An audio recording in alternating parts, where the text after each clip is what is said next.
Okay. Hello, everybody out there. Lori Fisher from Rethink Home Interiors. Welcome to our Fab Friday. This is the Jane Maslowski edition. And we have Jane Maslowski of Keller Williams with us today. And I am so excited to have Jane with us today because Jane is like the consummate business builder in the real estate world. And I'm just so happy to sit with you for the next like half hour and really learn how you operate your business in the best of times and then in kind of the challenging times that we have had. I'm just curious about how you navigate that. So if you want to just take a minute, Jane, and introduce yourself, that would be awesome. And before you do that, if you're joining us live, definitely say hello in the comments to let us know that you're here. And if you're watching in replay, let us know that too. And if you have any questions for Jane about anything that we talk about today, definitely pop them into the comment section. If we have time, we will answer them. So, okay, so Jane, now that I've gotten all those disclaimers out of the way, so tell me a bit about the background of your business, how long you've been in business, who your team serves, where, what are the locations, that kind of thing. Thanks, Laurie. I appreciate you having me do this. It's the first time I've Oops. done it, so I'm a little nervous. But the background of my business. So I have actually celebrated 34 years in April of this year, Wow, and I started awesome. in State College, Pennsylvania, with a company called Gallery of Homes, which eventually was bought by or merged with Kissinger, Leonard and Brower, which is now, I believe, Kissinger, Bigetel, and I'm not sure who else. But they were the largest company between Pittsburgh and Philadelphia, and they were centered in State College in Center County. So I learned a lot. My first broker was very good. His name was Jerry Bruce, and he was very educational based. He was also very gadget based. Just as a sideline, we had a fax machine, which was Oh. kind of unheard of, and it was really fun. But the problem was that nobody else had a fax machine, so there was no place to send things to, and no place to, we didn't receive anything except once in a while we got some kind of a promotional ad that somebody had gotten the phone number for. So that was even way back then that they did that. So he showed me the value of gadgets in a business, which was Mhm. kind of fun, and I've been kind of known to buy everything in sight that's gadgety. From there, and I was a teacher prior to that, a secondary teacher throughout the country. When we moved to Lansdale, Pennsylvania, that was our 15th address in 21 years of being married. So Wow. I was used to moving around and making friends because we had to. We didn't have family available. So I joined Weichert Realtors and was with them for 13 years and did very well with them. Did a lot of relocation business because that was kind of one of their specialties, that they did relocation. Mhm. And from there, I was invited to join Keller Williams in 2002. And I've never looked back. It was 18 years ago, it'll be 18 years in September that I've been with them. Wow. And they're a very education based company. And I appreciated that due to my background in education. Yeah. Um, so I don't run a big team. I have an assistant, Lorianne, who is fabulous. Yep. But my business is, I'm a sole proprietor. And as we're learning all these terms with the COVID situation, I operate my business as a standalone business. I don't employ anyone per se. Lorianne works on a 1099 basis as she has her Okay. own assistant company. And she's a very, very good. Um, so I do between 10 and $15 million in sales a year. And that equates to anywhere from 30 to 40. Last year was my largest number of sales, 46 units, which being in this so long, I'm kind of trying to slow down, but it's not happening. And I'm glad because I do love what I do. Yeah. So That's great. And the areas that you serve and the kind of ideal client that you work with, I'm curious about that. And is that something, because the one thing I notice is that when we work with realtors, there's, whether they are aware or not, they have kind of a profile of client. yours are awesome. So I'm curious what your perspective is on that and how you arrived at that. Well, I guess everybody knows I met you through the staging process. So you do get an opportunity to meet the clients for the houses that we have staged. And frankly, I pretty much have all my houses staged. So I can't, I really can't give you a profile for a client, a typical client, because I service first-time home buyers up to fourth, fifth, sixth home buyers. And my least expensive property that I've ever sold in the last 2 years was $29,000, and the most expensive was 2.2 million. So I don't discriminate on who I work with. I simply work with who's ever looking to buy or sell a house, and I pride myself on that. Yeah. So I feel like the one common thread of your clients that we notice is that they are typically organized, most often. And that's because they're pre-prepared. yeah, and open-minded to our process anyway, which is always fun. They're always fun to work with, which is great. And they're curious. I think that's the other thing. Yeah. They're all very curious as to what's going to happen. Only once did I have someone who said, no, I don't want to take advantage of that. And kind of rightfully so. It would have been a house that you would have walked into and would have said to me, why did you have me do this? Because there's nothing we can change here. Yeah. That's not typical. Usually there's always something that can be done. I've only had one client, and I've been using the staging process for 15 years. I do believe I was pretty much one of the first realtors in Montgomery County, Pennsylvania, to do it on a regular basis. And once again, not just to do it for my high-end clients. The people who were selling a first-time home were also getting that process, because they were going to take it on to their next house and use the ideas that they got. And they've all appreciated that many times. So I started with a gal by the name of Kim Kratz, that some people may know. Kim moved to Florida, and from there I worked with Holly Pecora and with designs by Holly. I can't remember the name of it. And she introduced me to you when she decided to move on to a different phase of the business. So as far as the profile, now all ages. I'm dealing with three brothers right now that are in their late 80s. I am dealing with a client who's 22. So it's from junior looking to sell a house.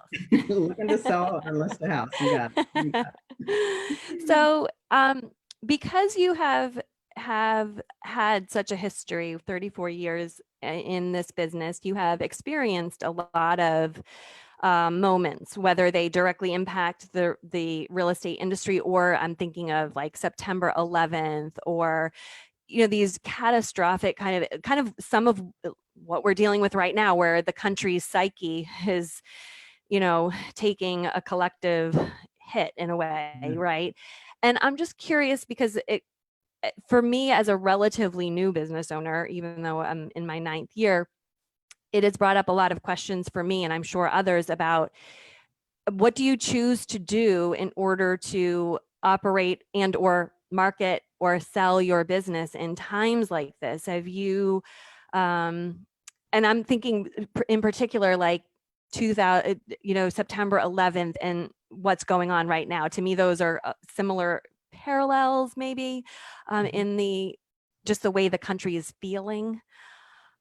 Wounded. A lot of people are wounded. And is it appropriate to market in times like this? What is your thought about that? Or COVID, the shelter? Both of those, COVID versus 2019, 2011, I'm sorry, 9/11, presented to me the same kind of background, that people were fearful. We're just fearful of different things. We're fearful of an unknown virus that could hit us. We're fearful of a terrorist who could explode something in our mall in front of us. So I choose not to live in the fear time. And to be able to do that, I stay very, very busy. And honestly, it's not, hopefully nobody's going to take this irreverently, but I actually sold 2 houses, one on 9/11 and one on 9/13, which happens to be my birthday. So that's why I remember the date so well. And people were still buying and selling houses at that point.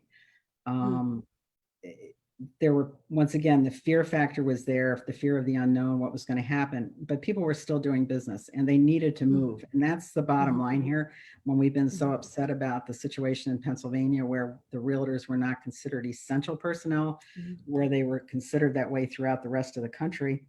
For the most part, I think there was one state that was with us at the end there with Michigan. But prior to that, Michigan had let their realtors work. They didn't shut them down right away. So housing is essential, and somebody always has to move. We looked at, during this shutdown, there was a fire in Lansdale at an apartment complex in downtown Lansdale. And my first fearful thought on that was, oh my gosh, who's going to be able to help those people find a place to live? Because we're not allowed to move out of our houses to do that. And once again, I thought, that's really makes this kind of essential. So my biggest thing has been staying very, very busy. And we actually have projects that we never got to during this. My assistant will very quickly tell you, if someone mentions to her in 3 years about the pandemic, she's going to go, what are you talking about? I remember homeschooling my child, but I never stopped working. She wasn't let go. She wasn't laid off. If anything, her workload was tremendously increased. So I think as long as people understand, as realtors understand, that people do still have to have a place to live, regardless of what the national or international circumstances are, even the local circumstances. They can maintain a business, maybe not to the levels they want to, but very definitely they should be able to survive. And you had mentioned, when we were talking a little bit about, you had said something about you weren't totally sure what you had done, I guess, maybe to keep so busy during the shutdown. But I imagine you probably are filling your pipeline all the time. So what do you do on a daily, weekly basis between you and Lorianne to keep your pipeline flowing? Right. Even well, communication is, obviously very key. My database is my business. And without my database, I would just be floundering around and hopefully meeting someone who would introduce me to somebody else who might want to buy or sell a house. With my database, we're constantly reaching out to people. And obviously with the internet, we can do that very easily. The other thing was, we were reaching out to people and just saying, hey, is there anything we can do for you? And what was really cool is I had neighbors calling me and asking me if there was anything they could do for me, which was just very kind of heartwarming, to tell you the truth. I wasn't insulted by it. I'm older. I get it. In a neighborhood, we've got lots of young people, and it was very much appreciated, that effort. And I look back on it and I thought, think how much I thought about that person reaching out and asking me if I could do something. How are the people feeling when I'm asking them? So in the course of that conversation, of course, it would come up that, hey, you know what? We've decided that being locked up in our house, which we thought was pretty good size, is not going to be such a great thing if this happens again and our kids get bigger. So we want to move to a bigger house. At the same thing, other people have said, we've realized our house is too big for us. We don't need all this space. We've concentrated around our TV and in our kitchen and our bedroom, so we can downsize dramatically. So that part of the pandemic has been made people think about their housing more critically, and in turn reach out to realtors to find out what's going to happen. I interestingly had an email from a woman today who was an older woman who I was very bothered about. She hadn't responded. And her neighbor actually bought her house.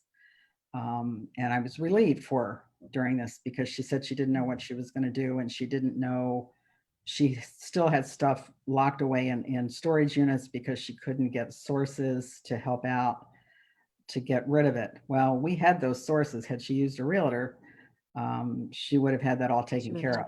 And so, but fortunately for her, her sale was was good because it was a next door neighbor that took the house over. And honestly, I think probably in a little bit of pity to do it, which was nice. Interesting. Once again. Yeah. So that's so interesting that you talk about the database. That's a theme that has come up across all of the business owners. And I have been working with other staging businesses to talk about that data, like, we call it the email list or the online community. And so when you are thinking about like what kinds of communications do you send out to your database, and how often are you in touch with those people? What does that in touch campaign look like? Keller Williams has a touch campaign. It used to be called the 33 touch, and now I believe it's 42 touches, which seems like a lot, but if they're subtle enough, they're not. And the goal is, when you think of a realtor, you think of me, and that's my goal. So we don't necessarily send out, hey, are you thinking of buying and selling your house every single day? Matter of fact, I'm not so sure that we send that out hardly at all. But we send out information like Representative Bradford from our area. I'm on his email list, and I get tremendous information from him about road closures. Today, we're sending out the chart for the stage for yellow and for green as to what people can do. So we're trying to use our database to be a purveyor of information. Not so much looking for that buyer or seller, because that'll come. And we send out, we have a great little website that we use and we draw from, that sends out things on a regular basis and engages the clients. And it's amazing what different people reply to different things. People I would never expect would respond to me about a question about football. And I'm thinking, gee, I wouldn't have ever thought you were interested in football. And now I found out that, yes, you were actually. So that gives us something else to talk about. But communication is so huge during a crisis like this, during any crisis. And I've lived through 4 shifts in my real estate business at least. And they were major. And I learned a lot from the other ones that really had me very, very well prepared for this very unexpected shift. This was not obviously a predicted shift. This wasn't a prediction that, oh my gosh, we're going to go into a recession, the economy is going to change. Those things are reportable and explainable, but this was just so unusual. And I'm really tired of people saying, starting out and talking about how unusual it was. Everybody already knows it's unusual, so I don't want to talk about that. I really don't want to talk about that. So that's how we do it. We send out automatic things. We send out personal things. We respond to every single email we get, every single text we get. One of the big, I'd say, as far as I'm concerned, one of the worst parts of the technology era is that there are so many different avenues to have to keep track of. How many people can, how many ways they can reach out. And how this person likes to use email. This person likes a telephone call. This person will listen to their voicemails. This person will only wants text. Some people are using Facebook Messenger. So it's really, it's added to the workload tremendously versus the old way of talking. I'm not saying that it's streamlined, because I don't think it has. Right. Yeah. So, and do you, I always find this interesting, and maybe this is, I don't know, I think it's interesting from the consumer side, because of course I'm also on people's databases, that I will get a communication from a realtor that seems incongruous, let's say, with what I know about them. Or like I might get decorating tips from some guy that I know is not interested in using a staging company. He doesn't, I know it. And what is your thought on that? Because I get a kick out of that. Or I get a football schedule from someone who I'm like, I don't think you even watch football. You know what I mean? Like you meant when you mentioned that. Like, what is your thought on that? The alignment of the communications, because a lot of them are custom packaged for you, I'm sure. You have. Well, I think that's what makes it kind of the fun part of the business, to be perfectly honest. For instance, there's an email we send out every 3 weeks and has nothing to do with real estate whatsoever, but it's generally asking a question, or it's asking an opinion, some sort of a response. And it's just amazing to me what we get back from that. And often we have a husband and wife on separate emails, and they will do two totally different things. And so I'll share that with them. Did you know that Ron responded to this? And I'm not giving away any information. And I'll say, do you know that Gene responded it to Ron? And then they're like, what'd he say? What'd he say? And I said, why don't you ask him? Why don't you ask? I'm not going to give out that information and get everybody in trouble. So that, and once again, different strokes for different folks.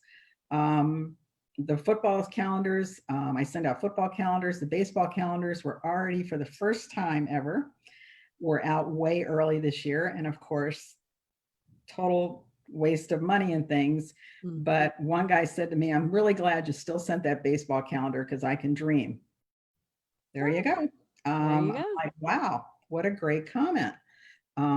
So the football calendar, literally we're just working on the football calendars today because the schedule's out, but I don't know if the college schedule's out, and we send two college schedules on that.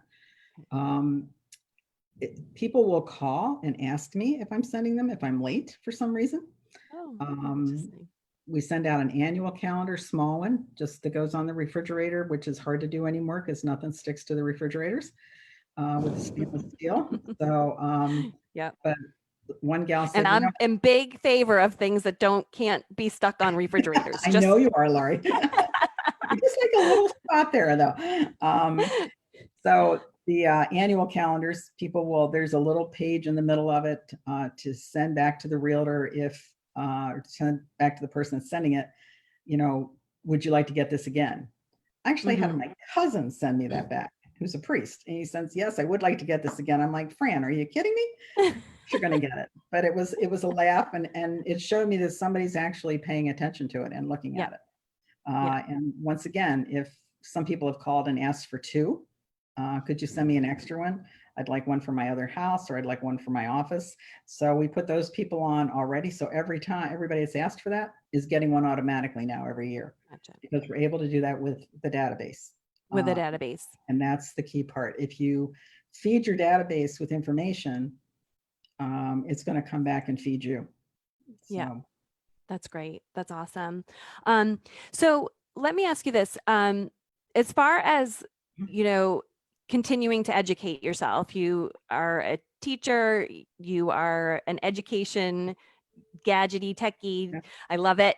What are some of the most informational, or like the best kind of business books, tools that you've come across that you find yourself, that you've implemented, that you go back to? I was reading through your list of pre-questions, and I've never been a big motivational book reader. However, years ago, I got the opportunity to watch a film called The Secret, and there's a book called The Secret. And so in watching it, it literally spoke right to me for some things that were going on in my life at that time. And 2 days ago, I just thought, I need to go back and watch that again and read the book again. And the other one that has done a lot for me to increase my business, I run a mastermind group in my office with 5 other agents. And I've been doing it since June of 2015. And that is called the 12-week year. And you basically, and you're going to ask me I'm terrible on the authors and all that stuff, but I know the name of the book. I won't ask you the author. Well, thanks. The 12 People can week Google year, it. Yeah, they can. So the 12-week year breaks down your year into individual 12-week segments as being your whole year. So we set our goals at our meetings for 12 weeks. We set our yearly goal too, but more importantly, particularly in something like with what's just happened to us, our yearly goal is kind of shot because of the interference we've had with this virus. So we have to reevaluate. But what's good is we're starting our new set of 12 weeks, July 1st. And pays off pretty nicely, and we hold each other accountable for that. That's So, great. Yeah, accountability is huge too. yeah. We could do a whole talk about accountability. Yeah, people need to know their numbers. But as far as using you in my business, it's been a tremendous boost to my business. Oh, good. Thank Oh, you. absolutely. No question about it. In what way? What do you think? Well, on a personal level, it helps me not be the bad guy.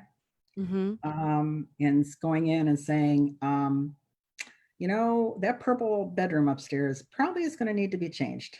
And you get to do that instead of me. Mm-hmm. So what they'll do is I will lead them into it and just simply say that if you allow me, I'm going to have my company called Rethink reach out to you, and they're going to come and do a pre-listing staging appointment. And is that okay with you? And once again, I've only had one person go no, and the 15 years that I've been doing this. So you come in and set it up, and I say to them, you can do some of it, you can do none of it, you can try to do all of it. It'll be virtually impossible. They're giving you the sky's the limit. Multiple times I've had the people say, I'm kind of sorry I'm moving now that I've got my house looking so nice. And basically they're decluttering, and I say to them, she's not here to insult you. Yeah. She's here to enhance your asset, which is your house. And you're going to become emotionally unattached to that house in order to do these things that are outside of your box. And they're all pretty open to it. And I love it when they come back and say, should Laurie come and take a look at this again? And I went, no, we'll send her some pictures. She'll see the pictures. She'll know what you did. Yeah. So. Yeah. And it's funny that you mentioned the secret, because one of the things that I noticed early in my business, and I was not aware of the secret or quantum physics or law of attraction. But the fascinating thing that I kept seeing was that when we got through a staging process with somebody, there was an energetic match of something happened. So the homeowner has to disconnect, but at a certain point though, what we do in their house actually has to bring them back to a connection point with the house in a different way. Because we've heard that so many times, I don't want to move now. And you would think that energetically that would send the wrong message to the universe and keep buyers away. But there is, I know it's really kind of meta and out there, but they must disconnect at some point in the process, but then there's almost this reconnection point, which is where they love the house, and that loving, happy, fresh energy is what, when I see that in one of our sellers, I go, okay, yeah, this is going to sell fast. We know it. And we talk about it's like sprinkling fairy dust over their houses. In fact, we just had one of your clients who, she said that exact thing to us, right? That she was nervous about the process. She was worried that it might be a judgmental, critical thing. She wasn't sure of some of the recommendations. And then as she started to work through it, she was like, oh, now I get it. She's like, I almost don't want to sell it now, That's exactly. So, well, they end up taking a pride in the product. Yeah. Most often when they have taken advantage of a lot of the suggestions.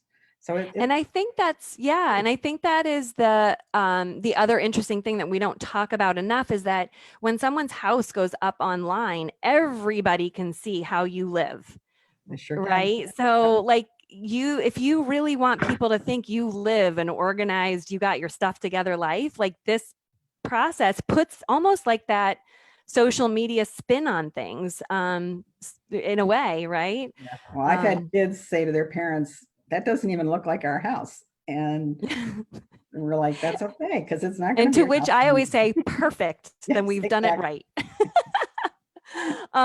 So before we're going to wrap up, but before we do, I'm just curious, coming out of what we just experienced with COVID specifically, because so many things had to change for your business, like you said, some things took longer, more work. I'm curious if there's anything that you are going to take out of that period of time and continue to use it, because I've heard that from other realtors that there are some things they learned or an illumination about the way they do business that they're going to carry forward. Just in everyday normal times. Do you have anything like that? having been through, as I say, 4 shifts in the market, Yeah. and this is obviously a major shift, COVID-19 hasn't caused me to take anything forward particularly, Yeah. other than reinforcing things that I'd already done. Kind of For instance, reaffirmation. having, 3 months funds, at a minimum of 3 months funds in a bank account that I don't touch in case something happened where my income would be devastated for a long period of time. I mean, the realtors' incomes are going to be devastated for months to come because a lot of people have gone through what they had in their pipeline from the beginning of the year. Well, come March 16th, we had a problem, and we were no longer able to build up and get those active people into houses and have 2 and 3 month showings scheduled out. I've been fortunate that because of the way we have done our business over the years and worked our database, that's not been my case this year, but it could still come. I'm not stupid enough to think that this could come back to just suddenly shut down again. So basically being prepared for any kind of a trauma, a crisis, is something everybody has to do. And it just reinforced that. And I'm hearing from you also consistency, staying in touch, getting to know your clients through various touch points, like all of those, or your prospective clients, is the key to filling that pipeline and to the success. And these Zoom calls have been, as much as people are zoomed out, particularly, they have had a lot of benefit for people that are by themselves. It's their touch with the rest of the world. I run a happy hour for 20 of my friends twice a week. And twice a week. Yeah. Girlfriend is a We just cut it down to once a week. We're like, okay, I'm running out of ideas. But I did things like, a wine tasting, a whiskey tasting. Now we're playing Cahoots. And I've got the different people doing different questions for it. So I'm available if ever you need, to fill your roster. Thanks. Thanks. Actually, you've worked on a lot of these people's houses or their children. That's amazing. That's wonderful. I mean, it's like a client and a personal relationship. And that's something that I talk about with our students too, is that, like one of the things that I have loved about social media and the building of this business is getting to know my clients who are, my realtors. I would call you my realtors. My realtors, though, in a personal way. So I know when their kids are celebrating birthdays or they've got anniversaries, or, like I enjoy getting to know my clients on a deeper level than that. And so I haven't done a happy hour with anybody though, like note to self, happy hour would be a good. Catherine. It's and we're doing it with people that got stuck in Florida. We have 2 couples in Florida, and so it's it's been a valuable experience for everybody. That's great. That's great. Well, I want to thank you so much for being here. I know you're about to go have a similar conversation probably with your New Jersey people. But I just appreciate you taking the time to be here to share that. You've given me some inspiration here for my own business, but I think it's easy to see why you're successful, especially, it really, and we love working with you. We love working with your clients, and we're happy to be partners with you in your process. So happy to have you. We're as successful as the people are that are around us. So that's my feeling. You've got to surround yourself with good people. Well, thank you. I don't see any questions coming through. I do see people are watching and tuning in, but I don't see that anybody's had somebody says a great conversation. Missouri, hi, how are you? This has been great and so informative. And Kath, don't make a note that I have not been invited to the happy hour of Jane Maslowski, the twice a week. We can work on that. Just kidding. Anyway, have a wonderful rest of your weekend, everybody. Thank you so much to everybody who has stopped in. I know you've got some definite gems here about how to run a successful business. So thanks, thank Lori. you, Jane. Bye-bye. Bye.